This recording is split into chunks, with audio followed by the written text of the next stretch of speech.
bienvenue à bord de ce nouveau numéro de Comin Mag, envoyé spécial ici à Las Vegas pour le CES 2017.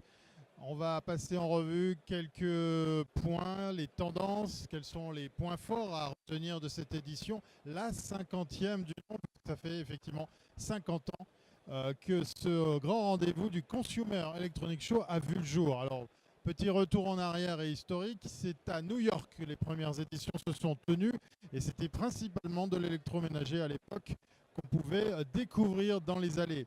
Aujourd'hui, très peu de machines à laver, en tout cas pas ici. Nous sommes ici dans l'étage de l'Eureka Park, sous le Venetian Hotel, un endroit immense qui, comme chaque année, est de plus en plus réuni de plus en plus d'entreprises qui viennent ici trouver la reconnaissance auprès du CES pour gagner un prix. Et puis après coup, eh bien, avec ce prix, partir justement dans des campagnes de crowdfunding pour, pourquoi pas, eh bien, mieux défendre leurs produits, leur technologie pour pouvoir eh bien, être financés.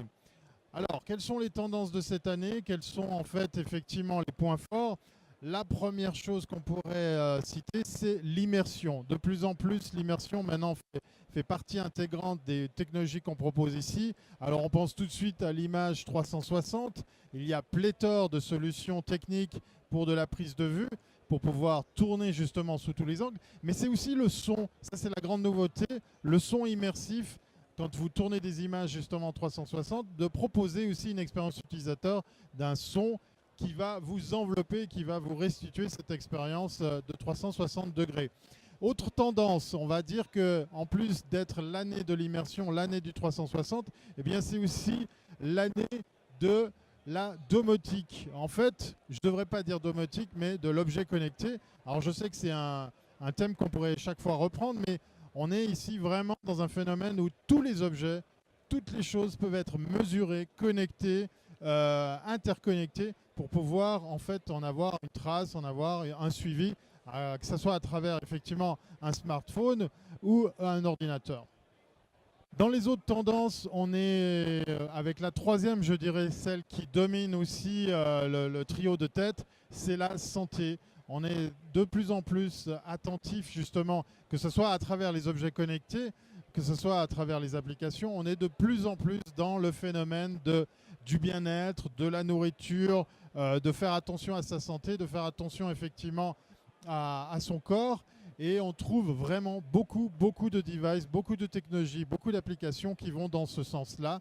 C'est vraiment incroyable comme cette place a été de plus en plus prise ici au CES. On va terminer avec un autre constat quand on va parler de place. Ben, c'est effectivement la place que prennent les Chinois. Et nos amis asiatiques sont de plus en plus nombreux à venir ici effectivement proposer leurs produits. Eh bien, sachez que derrière moi, tout au fond, il y a une place qui a été en fait aménagée pour pouvoir continuer ce qui se fait au-dessus, c'est-à-dire d'accueillir des stands Shenzhen, c'est-à-dire beaucoup de technologies asiatiques, beaucoup de technologies chinoises qui sont comme ça proposées eh bien, en marge de l'Eureka Park, la zone dans laquelle je me trouve, qui est habituellement dédiée aux startups qui viennent avec des nouvelles technologies. Voilà. C'est un petit peu la foire d'empoigne puisque vous allez trouver des stands où on ne va pas forcément découvrir des technologies, mais plutôt découvrir des produits proposés à la vente. C'est assez fou, c'est assez impressionnant. Et bien voilà, c'est quelque chose qui a encore pris plus de place. Et il faut dire que le moins de mètres carrés ici est sacrément bien utilisé, sacrément bien rentabilisé.